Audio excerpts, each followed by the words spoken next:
দেশের বিভিন্ন স্থানে হিন্দু ধর্মাবলম্বীদের বাড়ি ঘর ও উপাসনালয়ে হামলার ঘটনায় জনমনে আতঙ্ক ছড়িয়ে পড়েছে।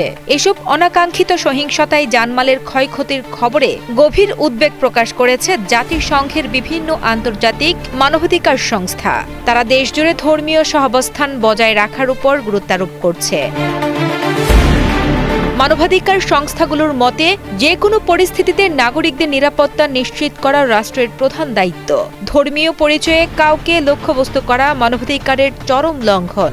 এই সংকট নিরসনে এবং জনমনে আস্থা ফেরাতে আন্তর্জাতিক মহল থেকে দ্রুত ও নিরপেক্ষ তদন্তের দাবি জানানো হয়েছে।